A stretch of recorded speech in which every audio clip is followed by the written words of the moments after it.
The following may contain offensive language, adult humor, and or content that some viewers may find offensive. The views and opinions expressed by any one speaker does not explicitly or necessarily reflect or represent those of Mark Radulich or W2M Network. Please listen with caution, or don't listen at all. TV party tonight! What? TV party tonight! Oh, we got nothing better to do than watch TV and have a couple of brews. Don't want to talk about anything else. We don't want to know. We're dedicated, yes. To our favorite shows.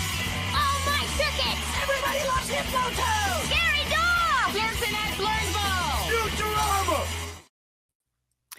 Hello, good evening, and welcome to TV Party Tonight. I'm your host, Alexis Hejna, and over there, the man with the dancing eyebrows, Mr. Mark Radulich. How's Hello it there. going? Hello there, you peoples, all you beautiful peoples. All right, and tonight we're talking about a show that has been on our to-do list for who the hell knows how long. I mean, sweet geez, this is one of those, like, we will eventually get to it, right? Yes, eventually. And then well, what's the line? Man schedules, God laughs. Yes, the other one is I Get Social. That works too. We're talking about the first season of The Bear. This is a show, like I said, we've been wanting to discuss for a while. This is a show that I've been wanting to see for ages. My dad, God bless him, he and I are both big foodies. We both love to cook, and he is a huge fan of the show. And he's been like, "Are you watching The Bear? Are you watching The Bear?" And I go, "No, because I got to watch all the crap that gentleman tells me I got to watch first, so I don't have time to watch The Bear." But finally, I had time to watch The Bear. Mark, like I said, this was on your to-do list for a while. What intrigued you about finally sitting down and watching this? I'm really not trying to watch a lot of nerd TV anymore. I don't like it. That's what I had. That's what I hired you for. I am nothing if not the queen of the nerds. Yes, you are VP of Sludge. So, your office is down in the sewer with Mario and Luigi. So, yeah, so I like doing more of the peak prestige TV when I have the time or something that just tickles my fancy. I do Star Trek with Dave. I do old TV with Jesse and whoever else wants to come for the ride. But I definitely been looking to.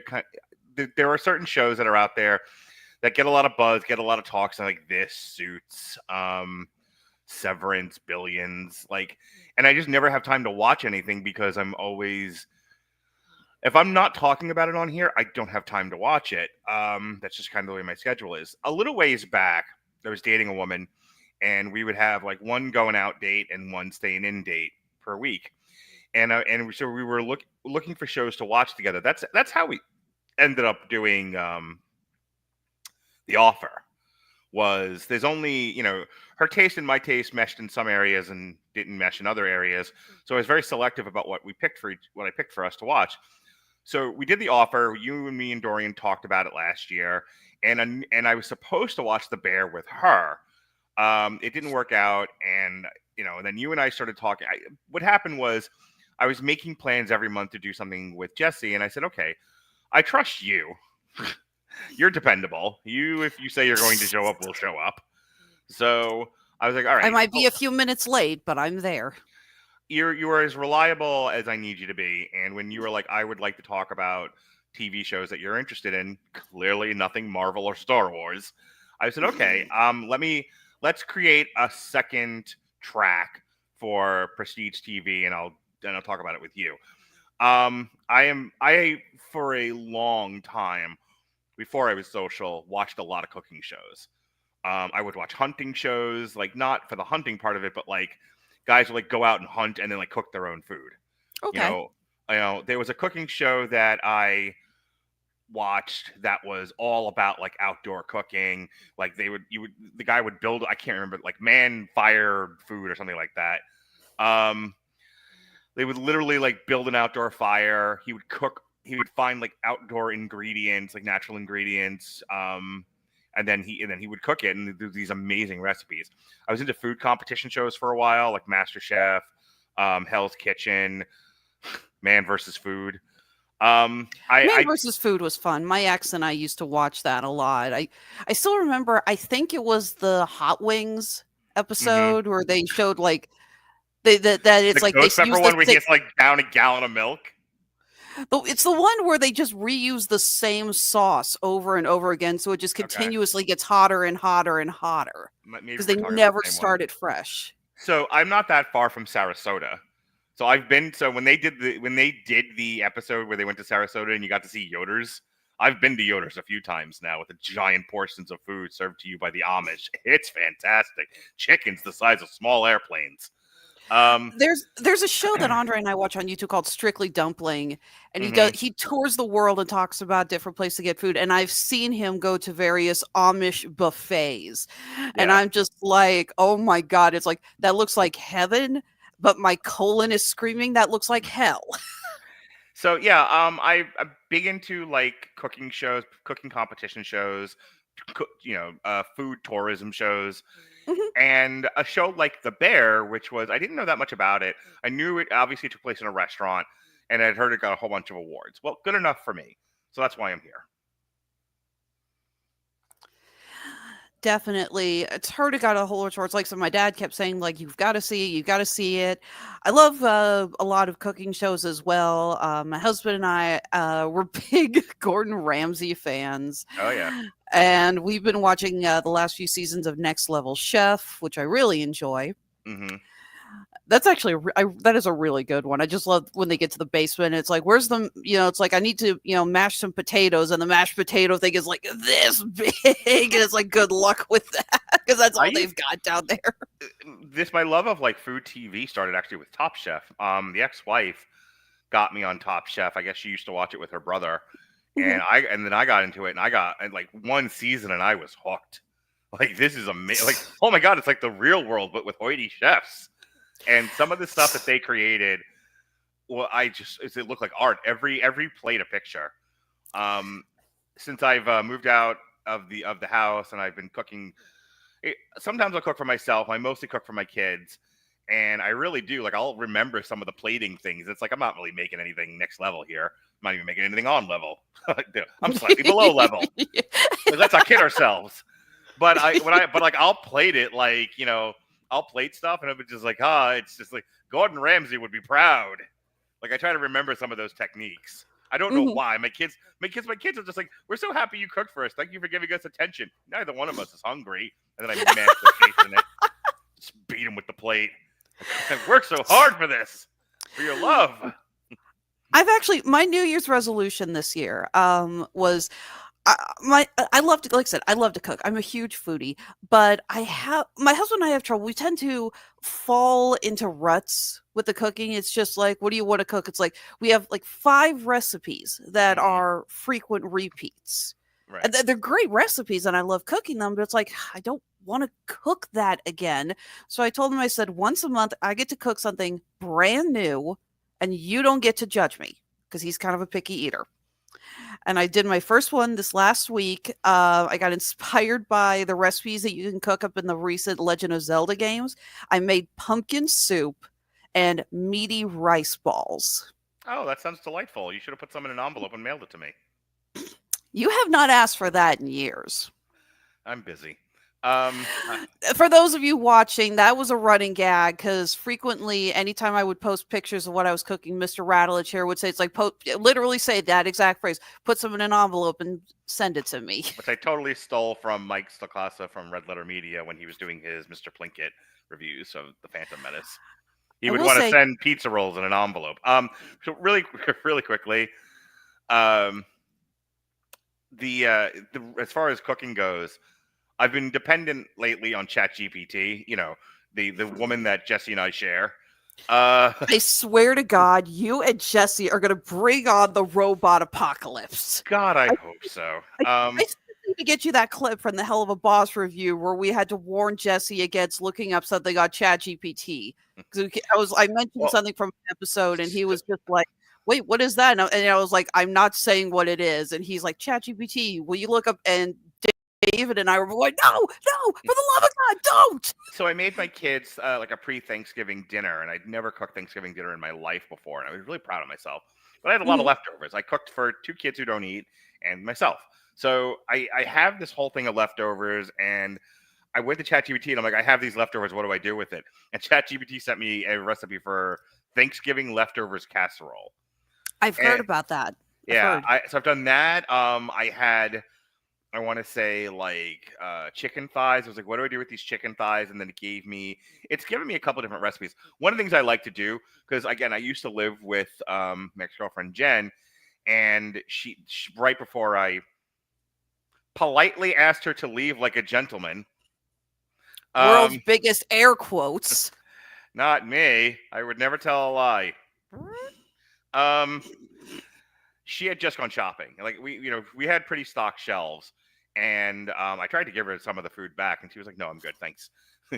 So I would go. So like this stuff, like I just don't know what to do with. So I would grab a couple things, like cans of this and boxes of that, and go, "I have this protein and I have these. Make me a recipe." And ChatGPT goes, "Yes, master." And I get a recipe for it, and I made. The first time I cooked for the current girlfriend, take a drink every time I say girlfriend in this podcast. No thanks. I would like. My liver is bad enough as it is. I don't need a freaking transplant because of you. Fair. I made her the skillet recommended to me by ChatGPT, and she was convinced I could cook. So pulled another one. It's funny actually you bring that, because that was an idea that I had for the longest time, because I always talked about how I'd look in the pantry. It's like, okay, so I've got a little bit of this, a little of this, can of tomatoes, box of rice, thing of pasta. What am I going to cook with this? And I was like, somebody needs to make an app where you just punch in your ingredients and it searches, all these, like, here, you could do this. It's like, you still need to go and get this. It's like, or it's like, you could substitute this for this or something like that. Right.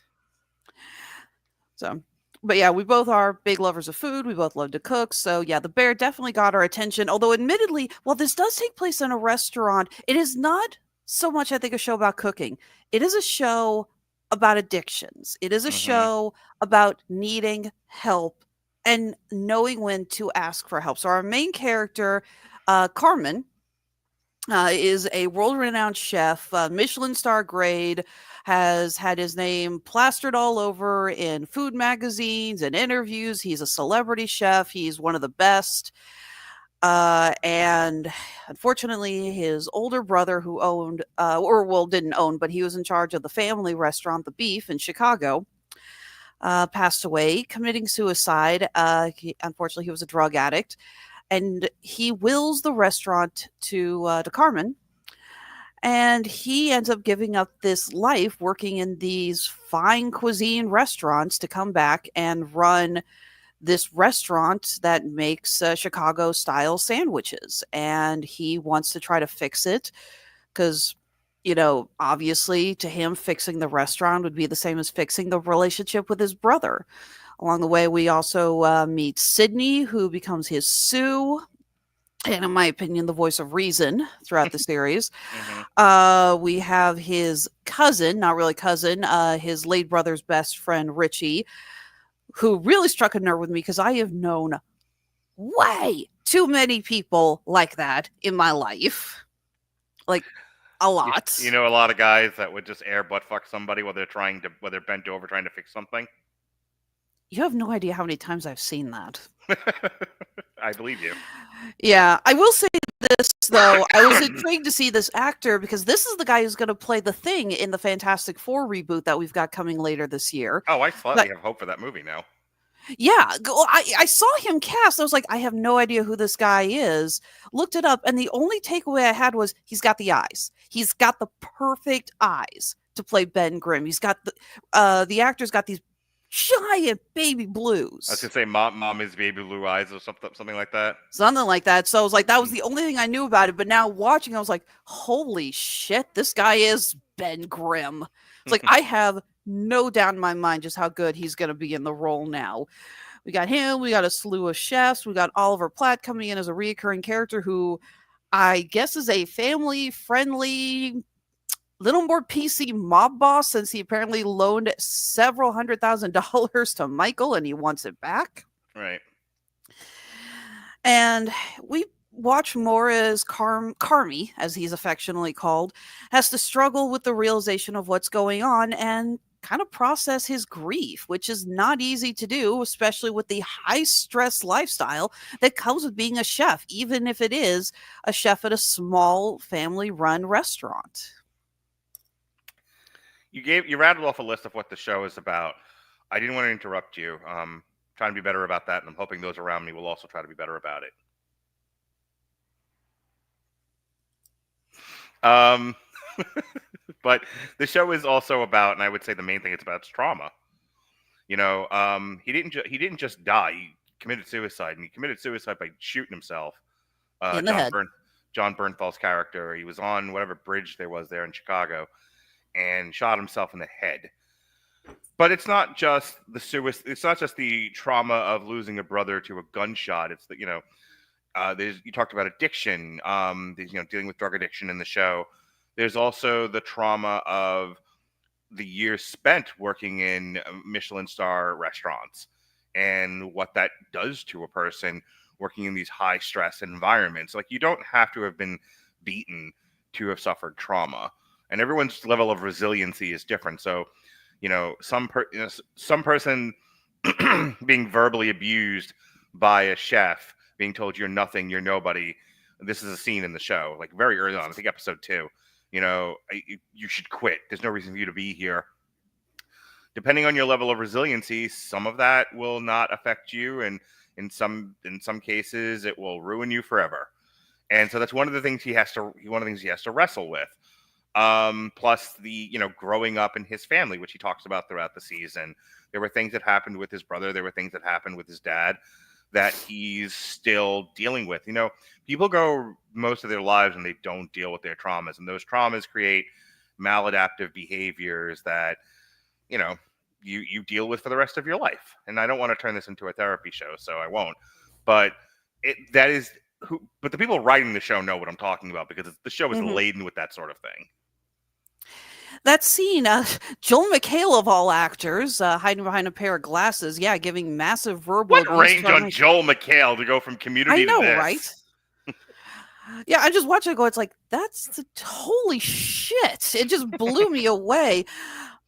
It reminds me of scenes that are often filmed. We see people training in the military, because they are put under this very similar harsh conditions. They are yelled at. They are verbally abused. But it's because in the mindset Where are you from, Private? I'm from Texas, sir. Bullshit. Only steers and queers come from Texas, and you don't look like no steer. And you don't look like R. Lee Ermey. It's because of my shit. Rest in peace, Mr. Ermey. You were awesome. I like you, Private. I might let you fuck my sister. If you don't stop, I'm going to keep going. Well enough. But in the mindset of those people who do that, it is for the same purpose. They see their world as being on fire, under stress constantly. And to them, if you can't keep up, you are not worthy to work in that field. Right. And I actually was doing a little research. Substance abuse it kind of goes hand in hand with those who work in the restaurant industry. There's a 2018 article titled, "In an Industry Rife with Substance Abuse, Restaurant Workers Help Their Own." It was written for NPR. It says, according to a 2015 study by the Substance Abuse and Mental Health Services Administration, the food service and hospitality industry has the highest rates of substance abuse disorders and third highest rates of heavy alcohol use of all employment sectors. How many bartenders do you know? Because I know a bunch.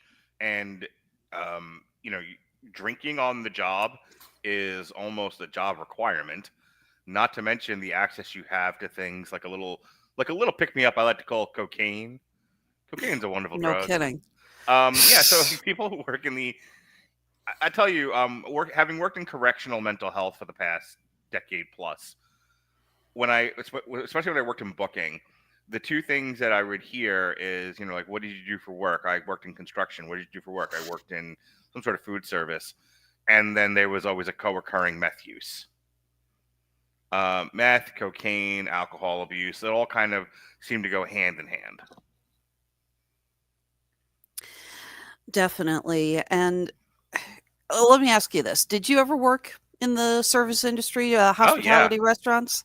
You got Um, any? I was gonna say, you got a crazy story to share with that from oh, any of your times? my first job, I worked as a busboy in a Jewish diner deli, and that's where I learned firsthand that the food service industry can be abusive. It was just like they just like wait for people to come in to bully them. I worked at a Burger King, where my favorite thing that ever happened in Burger King, besides the time that I walked way too quickly across a wet floor and fell on a piece of equipment and Owie! put a hole in my arm, Aye! the size of the bottom of a pool cue. Owie! Yeah, it's the first time I ever went into shock. Yeesh. Not the last. The though. last. I was waiting for that. For most of college, I worked at a catering hall, and that's the closest analog I have to this kind of stuff that goes on in this show, with people yelling, and a lot of like yes chef and stuff like that. Catering halls, there's downtime, but there's that crunch to set the hall. Put the because as the waiter, you have to set all the tables, you have to put out all the flatware. You have to make sure the hall looks nice and it's prepared to go. And while you're doing that, the chefs are cooking, and then you're bringing out food. And yeah, I definitely had some interesting moments working in a catering hall. Like half of the little jokes that I make on here, I got from there. Just me, my friends and I that worked there, just cutting up constantly. And it was a lot of, much like working in a correctional institution, there's a lot of gallows humor. Just trying to get through it. Thankfully, I've never had to work in fast food, but I have worked in a couple of restaurants. One of them was when I was in college. Were you a waitress or one of like the what do you host? Seating hostess. Yeah, seating you hostess. seem like the seating hostess type. I don't see you as a waitress. I don't know if that's a compliment or an insult coming from you. Yes. But, and I actually remember that was an okay job until we got this new manager in, and this guy was an idiot because, no, I'm serious. Okay, so again, this was a college town. Most of the employees were college students. So at the end of the spring semester, you obviously had a lot of people who would say, I need to quit because they're graduating or they're going into a new program, so they're going to go somewhere else or whatever. He actually stopped letting people quit. When people said, I want to put in my 2 weeks notice, he would say, no, I'm not taking it. Too many people are quitting already. And it's like, you're in a college town. You're managing a restaurant in a college town. 90% of your staff are college students. You have to accept this. We had so many people complaining because it's like, look, I want to give you my 2 weeks notice. I want to do this right, but I cannot stay working here. I am going into a business graduate position. I have to leave. Right. And he was just a freaking psycho about it. He was horrible. He was also kind of a bully. I don't know why he picked on me all the time, but every time I came in, he would make me go out and sweep the parking lot. Nice. He was a total jerk every time. Yeah, it's like, okay, I don't know what it is about me that has set you off, but apparently, yeah, it's like he didn't want me dealing with the customers. He told me to go get the broom and clean the leaves out of the parking lot. Did you talk about I don't get paid enough for this job constantly? Repeatedly. And then when I tried to quit because I got offered a better job at well, it was actually it was a college town, so I got offered a better job at Walmart that was paying more. And I tried to quit. He wouldn't let me, and I basically just kind of threw the hammer down. I said, okay, you know what?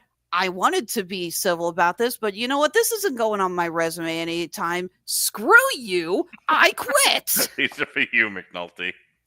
Pretty much. It was just like, I had it. I'd had enough. I left. Right. And yeah, I was right. I never put that job on my resume, so I really didn't care. So like so we got this first season has 8 episodes. We get to watch as Carmi comes back, and he's trying so hard to pull this little restaurant out. He's trying new things, also trying to erase the debt that his brother had accumulated, including by catering a children's party and finding out what happens when you lace a tub of Ecto Cooler with a bottle of Xanax. You get sleepy children. I refuse to believe there aren't a handful of parents who saw that and thought, wonder if that would work. They've definitely done it with Benadryl. Are you speaking from experience, Mr. Radulich? Not like that, but it's been a few Benadryl moments in my children's lives, sure. They have allergies, Alexis. They have allergies. Sure they do. I do love Oliver Platt's reaction when he comes out and sees all the kids asleep. First of all, he's like, what, are they dead? And he doesn't even sound that phased. He's just like, no, they're not dead. And he's like, oh, well, I kind of like the quiet. Yeah, that was killed funny. me. Oliver Platt's got really good delivery. He does. Of course, that shot also made me realize just how badly I screwed up the ecto cooler I tried to make when we did the Ghostbusters review last year. Nice. It's like, yeah, this is ecto cooler. No, this looks like nuclear runoff. Note to self: food coloring gel comes out a lot faster than regular food coloring. I also do remember that episode because I actually yelled, "Fuck you, Richie," because he made a joke. They were prepping the dogs, and Carmi goes, "Where's the ketchup?" And he's like, and Richie goes, "I didn't bring ketchup." Well, for the dogs. Who the fuck puts ketchup on a dog? Kids put ketchup on the dogs. Asshole kids. I'm like, fuck you, Richie. I put ketchup on hot dogs. Right.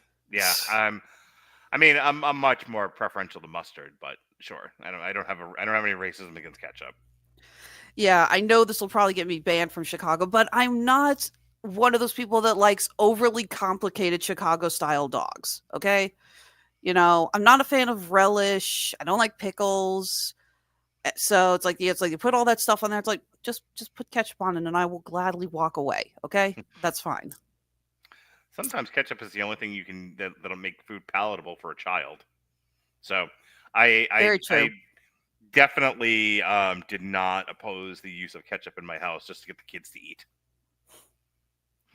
You got a comment here from Harry. I put ketchup on hot dogs. I'm glad ketchup on hot dogs is a classic. There's nothing wrong with that. Nope, nothing wrong with that at all. However, if you're ever eating out with me and you put ketchup on your steak, I will leave the table if I don't hit you with a ketchup bottle first. I'm not going to stop you there. That is sacrilege. Yeah. Sure. You know what? Nothing wrong with a cheese dog. I love me a good cheese dog.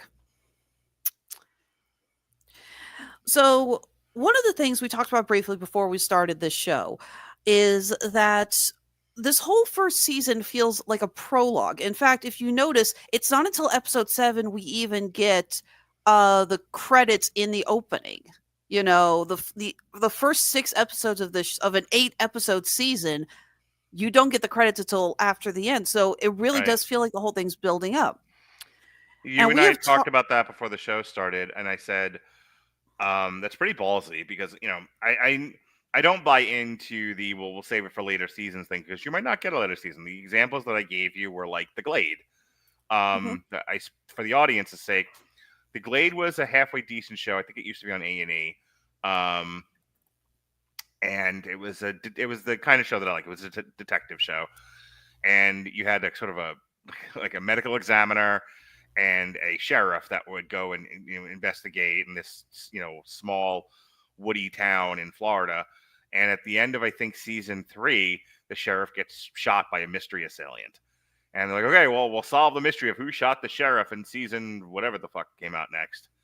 And then the show got canceled. So to this day, we still don't know. Like, I guess it was talk of like a TV movie or something, but no, it never came back. Tell your story in the season you've got because you may not get another one. Shit happens. I'm sure in 2019 people thought a lot of things were going to happen in 2020 that did not happen because there was an event of sorts. Here's what I'll tell you about this season. So make sure we get this out. There's a lot of setup here. There's a lot of just figuring out what the show is going to be, and it takes them several episodes to get there, but I think they're worth it. I think it's worth going on the journey. But one of the things that I definitely keyed into was how much resistance Carmi has coming in by everybody. By cousin, by the Hispanic lady, Tina, the guy, the pastry chef, the bakery Marcus. chef. He seems to buy in pretty quickly, but he seems to buy in because he sees the opportunity to follow one of his dreams, and that is becoming an authentic pastry chef. So, like, and there's nothing wrong with that. It's like, well, maybe this could work in my favor. Right. So it's like slowly but surely, by the end of the season, everyone's kind of bought in. But when he first gets there, everyone just sort of sees the beef shop as just that. It's like, this is what it's partially, this is what it was, this is what it's always going, this is what it's always been, this is what it's always going to be. Don't come in here with your Michelin stars and try to change shit. This isn't the fancy restaurant you come from, Fancy Boy. And through just, and then he kind of comes in like a bulldozer. So you really do have two very strong opposing forces smashing into each other, creating a lot of tension. Like those first 2 or 3 episodes is a lot of screaming, to the point that I think people reacted to the bear negatively, going, okay, yes, there's a lot of shouting in kitchen, but it's not this bad. It was definitely amped up for dramatic effect. But by the time we get to episode 8, everyone's converted. Everyone has given up the old religion and adopted the new Christianity. They're all buying into his ideas for the restaurant. They all wanted to succeed. And the only real holdout is the Thing. What the hell is his name? Richie. The only real holdout is Richie. But even Richie at this point isn't really fighting him anymore. His thing is more like, we used to deal drugs out of here, and we don't want you to do that except for this one time that we really need money to fix the condenser. And then there's like every time he turned around, there was another problem that Richie was hiding, and Richie is like, just make food, don't worry about it. So that's, and then finally Richie just gets arrested, for almost killing a guy. Yeah, after the first episode, he actually pulled out a gun to silence a bunch of nerds. That's something that ain't gonna happen nowadays. Considering how I feel about nerds these days, a gun is appropriate. But yeah, you weren't kidding about the shouting. I actually got here in the first 18 episodes, the F word and its derivatives was used 1,052 times, or once every 34 seconds. In the 7th episode, literally it is used once every 13 seconds. Yeah, it tracks for me. And I can imagine a lot of people were probably a little put off by that. And again, my time in working in restaurants was pretty brief, so I was mostly in the front of the house, not the back of the house, so I don't remember hearing a lot of people screaming at each other like that. Mm-hmm.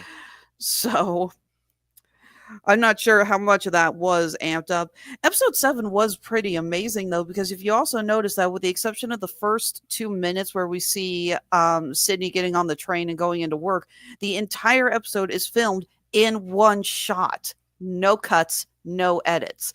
And I've mentioned this so many times when we talk this kind of thing on the show before. I love when filmmakers do that kind of stuff.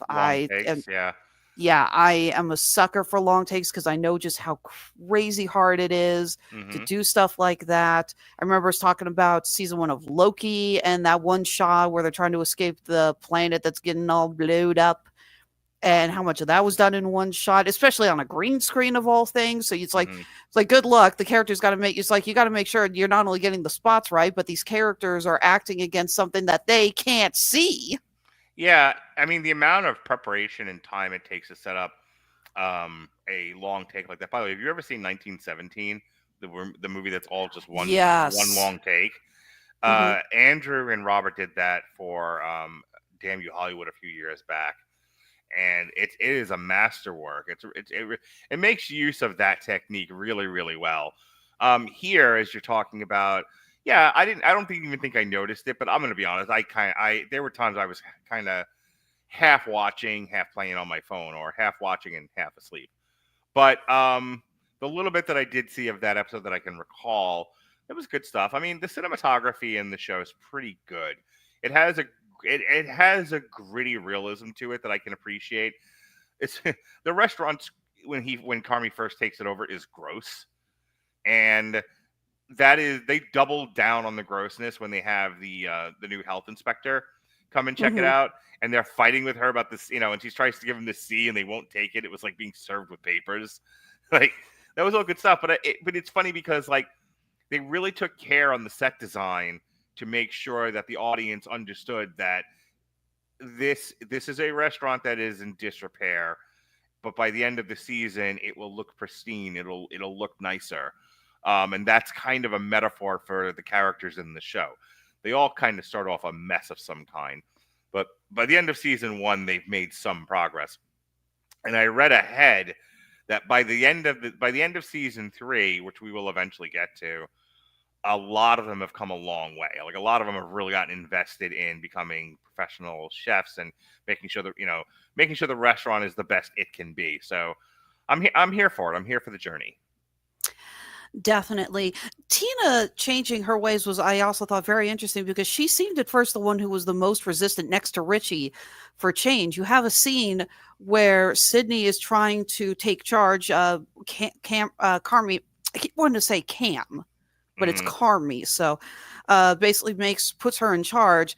And when she's not looking, Tina turns up the heat on her pot to purposely screw her up. It's not until later when she screws up a dish and she sees that Sid has, kind of saved her ass on it by prepping another dish to do the backup, that she starts to change. And she really does a 180. Yeah, except for the moment where she brings her son in and says, okay, I'm going to, it's like, chef, I want, she keeps calling him Jeff. I don't know if you watch this show with the subtitles on. I didn't, but that's really funny to me. Yeah, I kept noticing because, I have barking dogs, so subtitles are a must in my house because you never know at what point some idiot's going to slam their door outside and your dogs are going to decide, hey, you need to hear about that. Yeah, I tend to watch a lot of show on the bed off an iPad. So, but when I was at the other house and I watched in the living room, things are, we don't have the surround sound set up. So everything was coming mono out of the one speaker, and music is recorded really, really high, and dialogue is recorded really, really low. And everyone in my house complained that the TV was always too loud. So I kept it at a moderate level, but I had to have the subtitles on because I couldn't understand a fucking word anyone said. It's kind of funny, especially since this airs on FX. Now, I'm assuming we both watch this on Hulu. Yes. But FX is notorious for having bad sound balancing. That is one of those channels. It's like watching a movie. What? Turn up the volume massively loud. Cut to the commercial. It's like you're getting blown back like those old speaker commercials from the 80s. Yeah.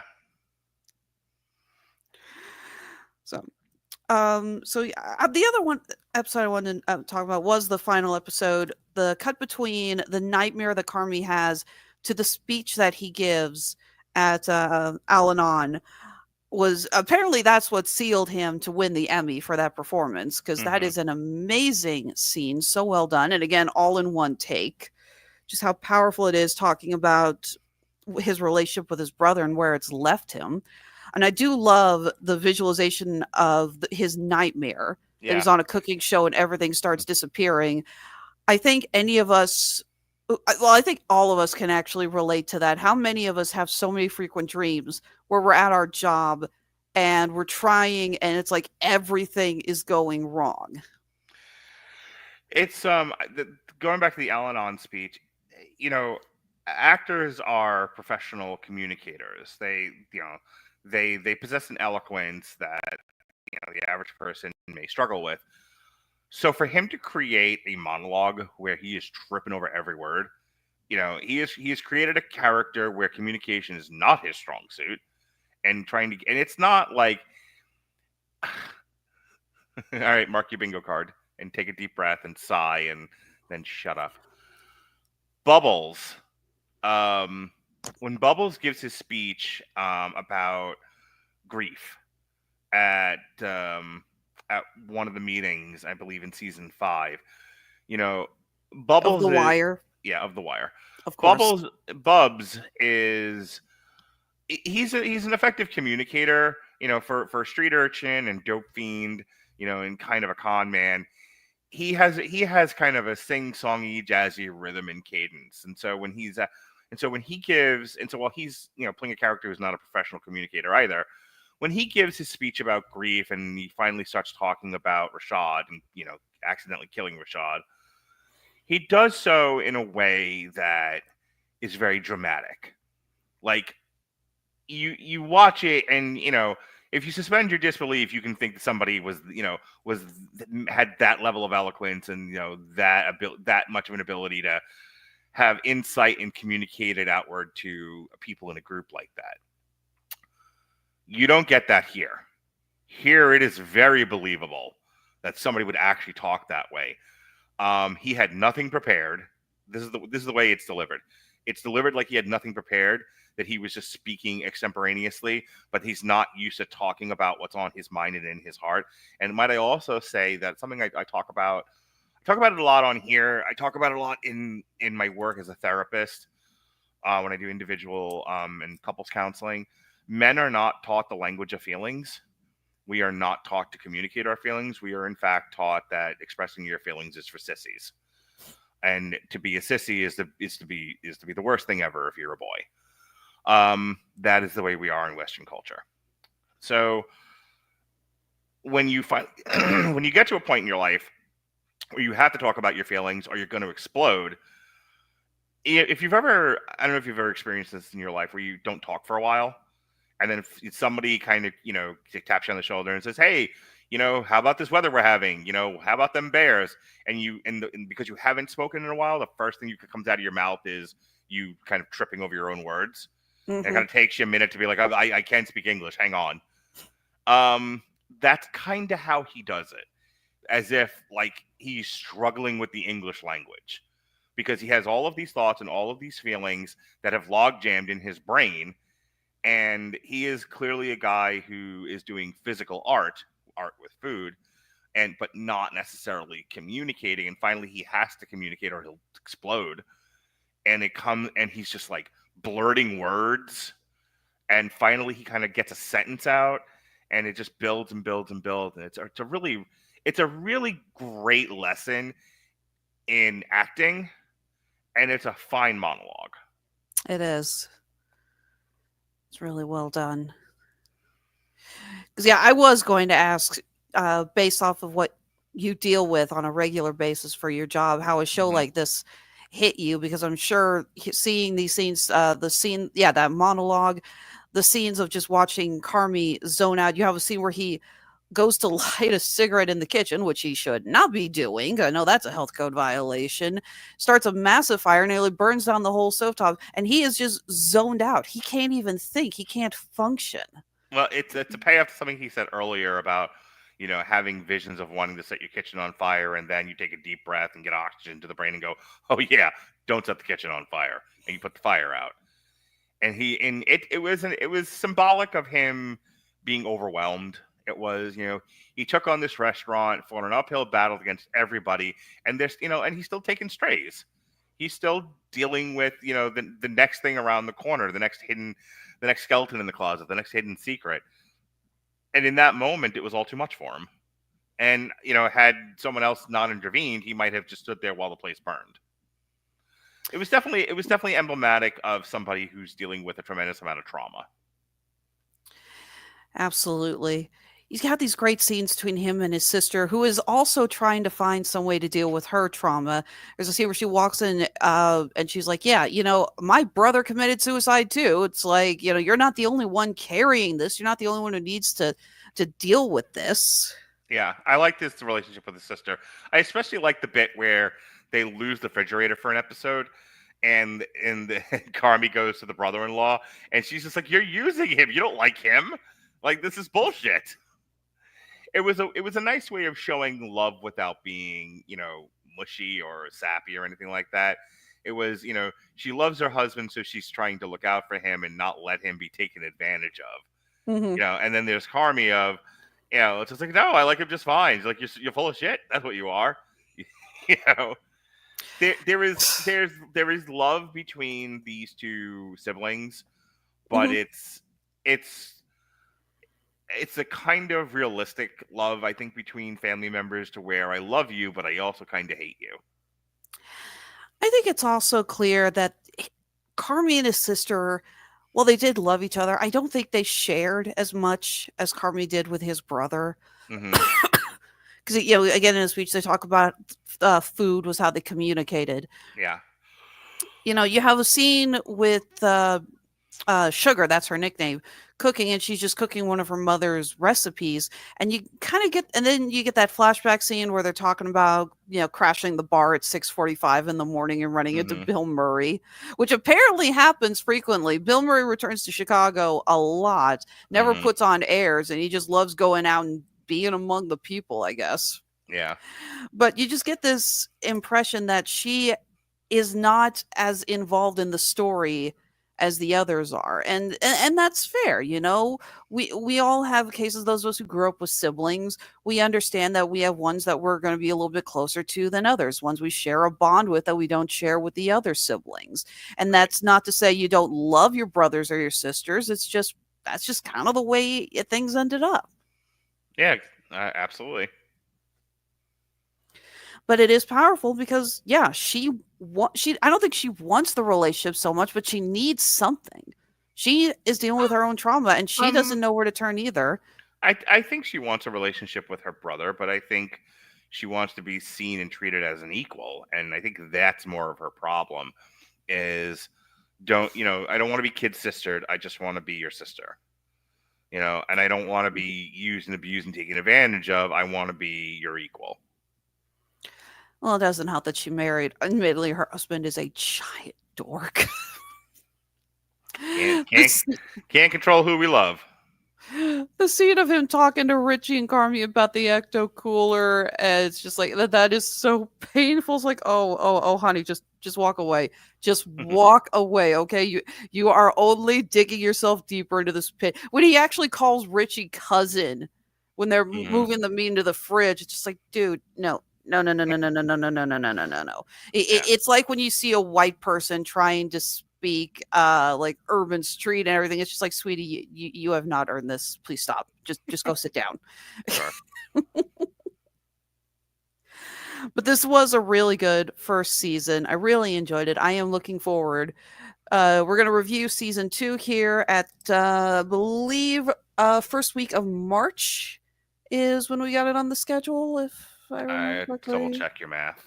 Yes, March 5th. I spent earlier today upgrading my calendar, going through the schedule as it is until, Mhm. God smites us again and I have to you and I both have to completely redo this. Did you see I added a show, and I mean I'm gonna host it. Yes, I'm so excited. We're going to be reviewing The Critic, one of the most Yeah. underrated creations from Fox Animation. Yeah, one show, get both seasons out there because I feel like we can knock it out in one episode. But like we reference it so many times on here. I'm like, let's just get this done and let's talk about it. Well, it's hilarious just how good that Mhm. show was. And it's like, why does no one appreciate it? Why did it get canceled? It was so It was ahead of it. funny. It was It way really ahead of was. its time. And John Lovitz is a funny guy and a great Oh, yeah. actor, but I don't think he was leading man material. So it's Fox, it's animated, it stars a guy who looks like me. Like I don't think America was quite ready for the John Lovitz experience. Even though since he's so funny, voice acting is actually one of his pedigrees. And Yeah. I adore Like him as he has Jay such Sherman. a unique voice. Oh, yeah. Now, I've said before, the comedians of the world make the best voice actors because they understand the importance of timing better than most actors do. Yeah. Yeah, that's why I love when Will Ferrell does voice acting. It's like, you want to complain about Will Ferrell as an actor, fine. You do not complain about it when that man does voice acting. He is Yep. spot on. He's really good. I think that's all I had, actually. Unfortunately, because this was only 8 episodes and so much of it is set up for season 2, I didn't really have many notes to talk about. I just want to say this.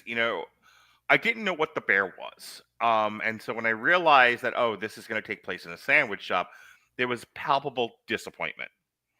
Not only that, but as the show progresses, like the one thing like I said, I used to watch shows like Top Chef and Master Chef and Kids Master Chef, and I've watched a couple of different baking competition shows. And one of the things I like about food shows and watch, is food is art. It's pretty to look at, every plate a painting, and there's nothing like that in this show. There was a couple, There's a couple of flashes when, like with the flashback to him working for Joel McHale of a really pretty plate. And there's occasionally some pretty looking food here or there throughout the 8 episodes. But for the most part, it doesn't really focus on the making of food. It focuses on these relationships and everything. And, it's a very talky show. I hope as the show progresses, we get to see more food preparation and we get to see actual like finished food because I enjoy looking at it. Think about the movie The Menu and how much we love just those. Oh my God. Yeah, like those. Even though it's not the focus, you have the little scenes in The Menu where they show the entrees. Yeah. Even what was it? Tyler's bullshit with the raw lamb and the shallots. That was the thing. It was like there was a lot of time spent on The Menu focusing on the plates, and it's one of the things I liked about it. Like again. One of my favorite movies, believe it or not, is Chef with Jon Favreau. I know a lot. I have actually not had a chance to sit down and see it, but everyone tells me it's such a good movie. I own it. It's one of the digital movies that I own. And it's so funny. Somebody, my girlfriend asked me the other night, like, what's your comfort TV show? The kind of thing you like. I know, like you like to watch a lot of the same TV shows over and over and over again as background noise for work to make. It's also an anxiety thing. There's actually a scientific study, and I'm sure you understand this. I've actually read the same study.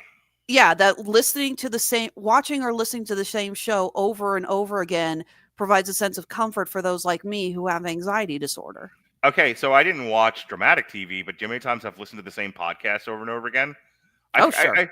I just talked about this not that long ago, where I heard myself say it on a different show when I was going through a really bad depression as my marriage was falling apart.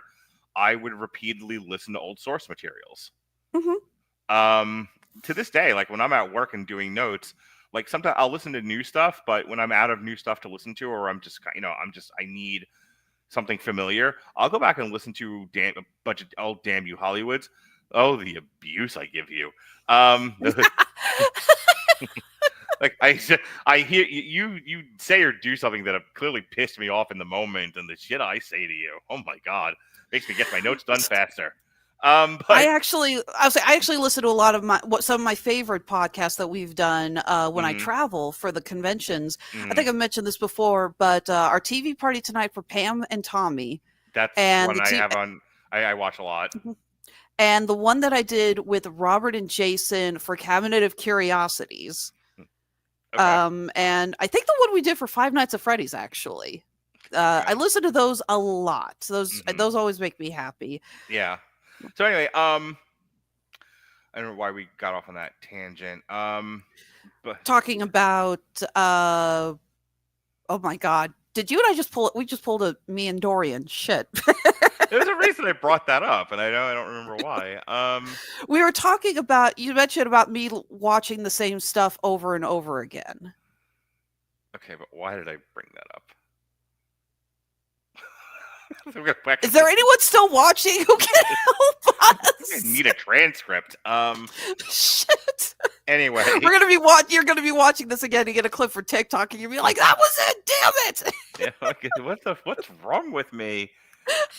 We're getting old, Mark. We are getting so old. I'm trying to think what was in this show that I would have brought that up. I don't know. It doesn't matter. In any case, yeah. I said I was talking about season 2 and how we're looking forward to it. Yeah, I said I didn't have a lot of notes for this. I hope there's more focus on the food. I guess that's one of the things we were talking about. Yeah. I hope there's more focus on like creating plates and getting to see how the food is prepared and all of that, because that's the one thing I'm really missing. But other than that, I like the show well enough, and I'm definitely willing to take the ride on this one.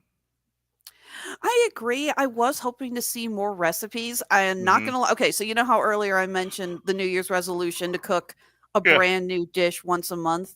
I told Andre flat out after I watched. Now, he didn't watch it with me. This is not his kind of thing. He's not into cooking shows like I am. Although, like I said, he loves Gordon Ramsay. I told him flat out, I said, next time I do the fresh recipe, I'm making the cola braised short ribs and Parmesan. Although I may switch out to mushroom risotto just because we both love mushrooms And I do love a good mushroom risotto, but I am definitely making cola braised short ribs. All right. I don't know what I'm going to cook next. I had to actually create a dinner. So you've seen my schedule, and it's like color coded, and there's different things on it. Hmm. To help sort of deal with the mental load of cooking for my kids and knowing what I'm going to need and when I'm going to need it, so that I know, so I have it ready for when I want to cook. I created a dinner calendar, and Okay. right now the only thing on my and I only had on my dinner calendar for the next week pot pie. At some point, I was going to make a pot pie, but From that's scratch or from Stouffer's? oh God, no, out of a box. What do you think? What the fuck am I, Gordon Ramsay? I'm not making a fucking pot pie from scratch. Okay, so for Christmas dinner, my dad said he was going to make. We spent Christmas dinner with my parents, and my dad said he was going to make a lasagna for that. And I was like, okay, lasagna for Christmas, that's new. But sure. Oh, not in my family. Christmas Eve with the Italians is always a lasagna. Fair enough. My father is half Scottish, half Czech, and my mother is German. But I mentioned that to Andre, and he goes, "Wait, like your aunt?" And I froze.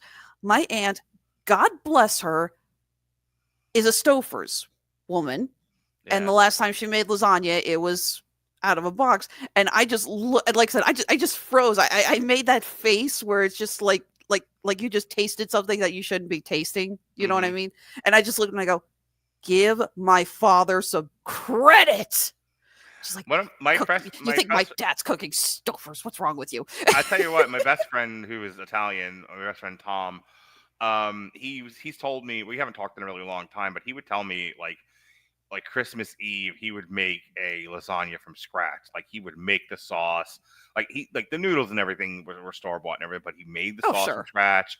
He browned the ground beef and got the cheese and everything, and like he made the whole goddamn thing, soup to nuts. Melissa always, because her brother is an actual trained chef, her mom's was a professional cook at some point, would always be down on herself about her cooking because her brother used to tease her like, "Oh, I'm the chef, not you," that sort of thing. But she's made some like shit from scratch, like she's made lasagnas or casseroles, whatever, from scratch that were absolutely delicious. I will say this, as far as the pumpkin soup that I made, it was unfortunately a little bland, and I think part of the reason for that is that I had to use canned pumpkin puree. Mm-hmm. Unfortunately, this time of year, you're not going to get fresh pumpkin. So part of me wants to it's like, okay, can I just hold off and cook this again in the fall so I can get real pumpkin and then stuff it in my food processor or my blender or whatever? Because I did find one that calls for whole pumpkin, real pumpkin, and carrots pureed. But the topping is that it's accented with roasted pumpkin seeds. Yeah, if I have more time, I never have enough time. But if I have more time in the future, I might try to experiment with stuff. My friend John, who's actually watching on Instagram, or was at one point watching on Instagram, sent me a whole bunch of his cookbooks. Because the little bit that I have cooked in the last couple of months, I would post it on Facebook if I was particularly proud of what I did. I'm not doing it for fucking what do you call it? Hamburger helper. But there was a couple of things, I made one night tuna steaks. So like I said, my son's notorious, not that he's picky, but he definitely gives my wife the business about cooking. And he's another one. He loves to sit at the table and eat with us, but he doesn't actually eat. He wants the togetherness of sitting at the table and eating because he gets to tell stories. He gets to, do bits, talk. He's a lot like somebody I know, and I don't remember who though. Anywho, but actually, I'll make something. I made a stir fry the other night, and I put it in the bowls, and I served it, and we're like, all right, let's eat. And he's just like, Dad, and I'm like, you gonna fucking eat? And he was just like, not really hungry, but I'm like, oh my God, Jonas. I gotta know, what did you put in the stir fry?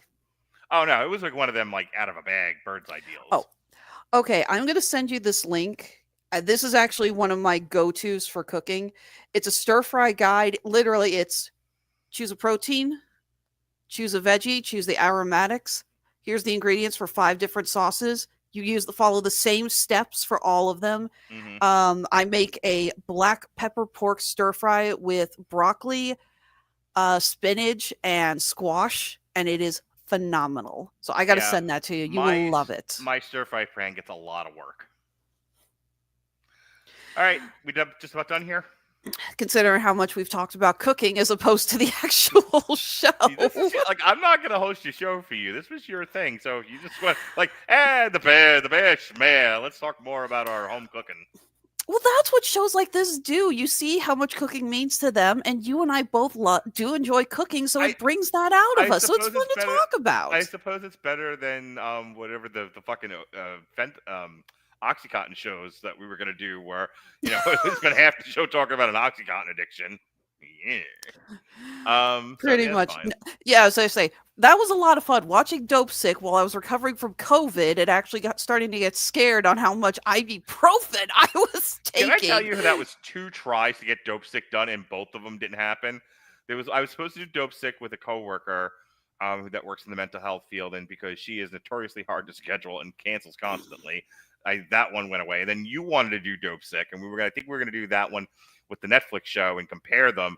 And then I think one of the hurricanes killed that. Yeah, what was it? It's like, so which one is the worst Sackler families, headed by Matthew Broderick or Michael Shannon? Yeah.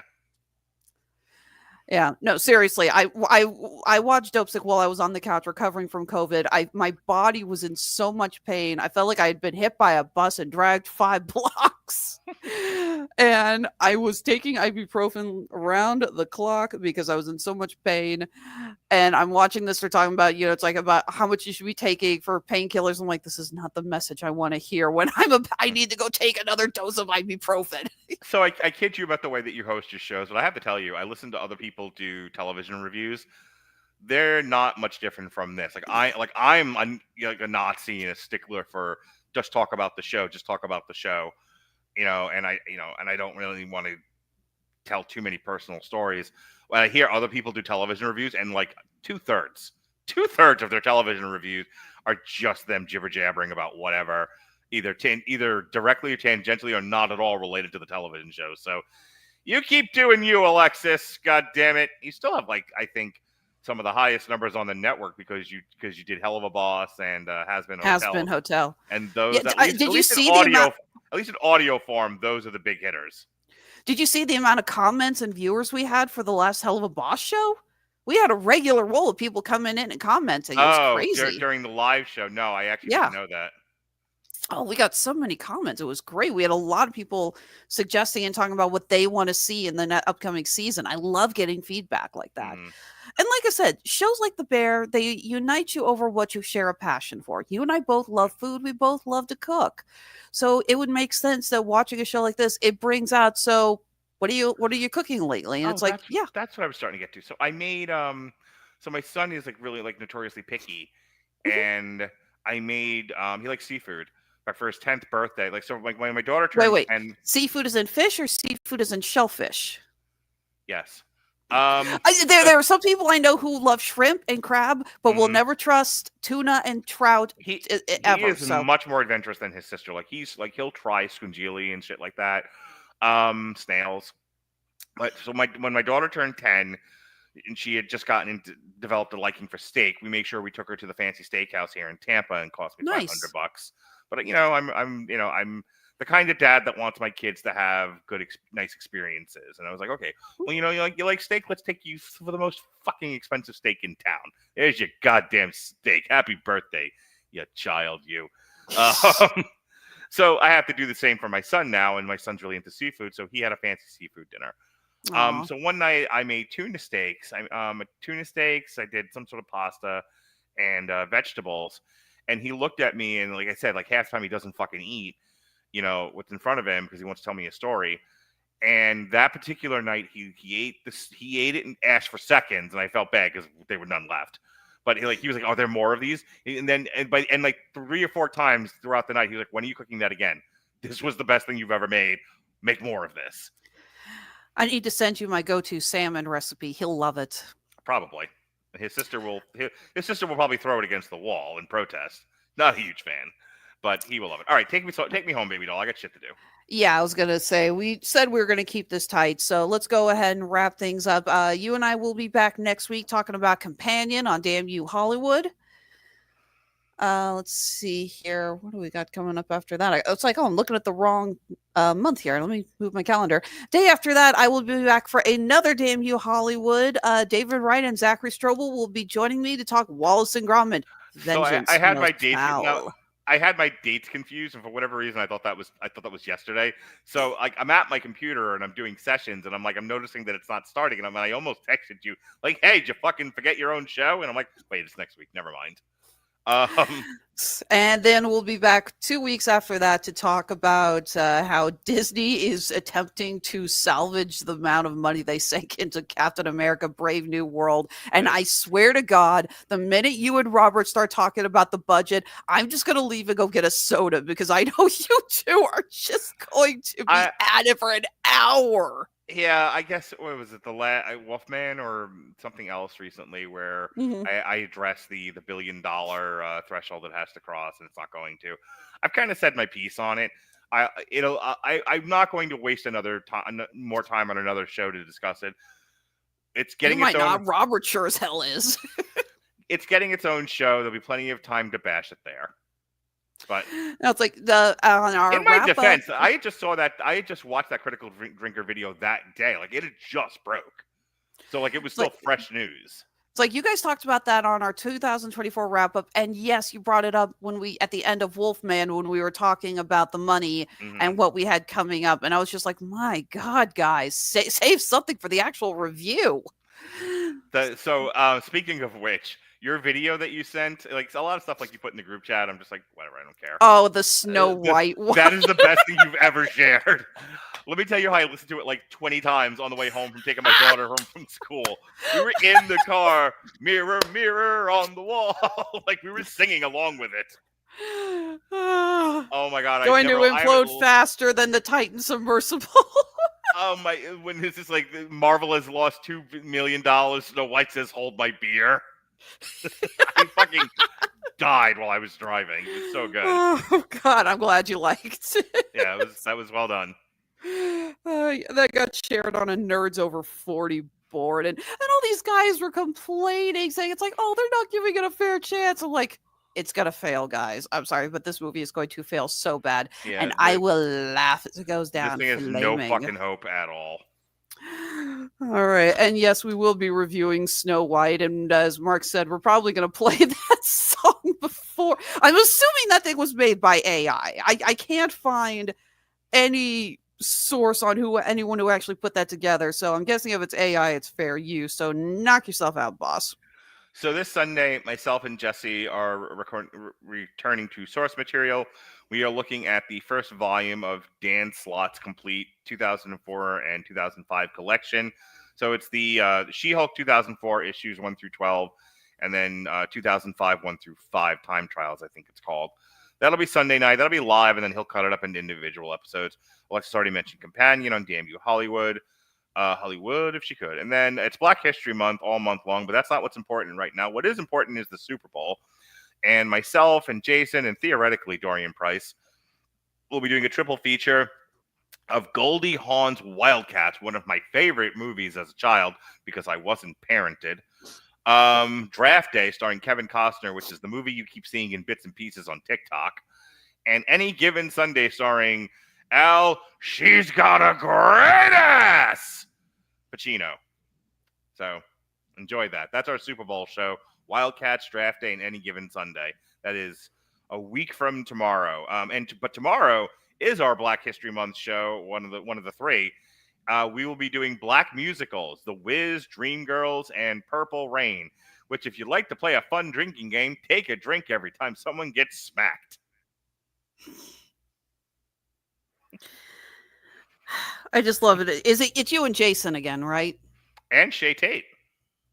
Oh, okay. Yeah, that's just gonna add to the whiteness. I mean, I love Shay. Are you saying that white people can't talk about black cinema? That's racist. All right. So, if I may do the plugs that do pay my bills. Honeysuckle Rose Creations, where fashion meets fandom at the intersection of geek and chic. We're getting ready. We are almost done with our off season. Thank God I'm crawling the walls. It's like I need to get out of this house. So we're going to be doing Missouri Paracon. It's our first time working it. It is Missouri's official paranormal convention.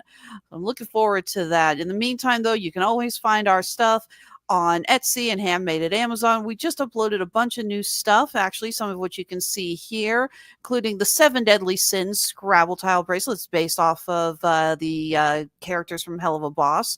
If you're a fan of the Amazing Digital Circus, we got Gangle's mask earrings. If you're a Legend of Zelda fan, we have these are limited edition Korok inspired Scrabble tile charm bracelets with glass leaf charms. We are only making 4 of these. 4. So these are very, very limited edition. As always, you can follow us on Facebook, Instagram, Blue Sky, and I guess TikTok's still around. I guess This week. this week. Yeah, no kidding. It's like I literally went like a week without posting any videos. It's like I don't know if I'm going to post this and then it's going to be gone before I can get any response to it. So I don't know if this is actually worth it or not. I think we're okay right now. Everything I'm seeing seems to indicate that trying to ban TikTok was not a good political move, and they're going to leave it alone. I think they're trying to get an American company to buy in so that they can save some degree of face. I've just been saying for ages, why hasn't someone made a version of TikTok that's American friendly? I seriously cannot believe some tech startup company has not jumped in saying, hey, this is just like TikTok, but it's not, you don't have to worry about the Chinese spying. You only have to worry about the American spying. There's Clapper, there's Rumble. Like I said, theoretically, you have Reels, but everyone hates either they're not well known enough, they're not highly used because everyone still favors TikTok, and it's hard to get people to start something like. Look, for the longest time, even with like podcasting, it was hard to get people to use anything else but Blog Talk Radio. That was kind of like the default one, and it's the one everyone knew. It's the one everyone trusted. So once people get used to one thing, it's hard to get them to change. But there are alternatives. People just like TikTok the best. Like I said, I don't think it's going to matter anymore. I think at this point, this is a dead issue that they'll get some American company to invest in it, and that'll be good enough, and we'll just move on from this stupid chapter in American lives. All right, I'm out. I'm done. All right. For Mr. Mark Radulich, I'm Alexis Hejna. Thank you very much. And hey, remember, guys, it's always okay to ask for help.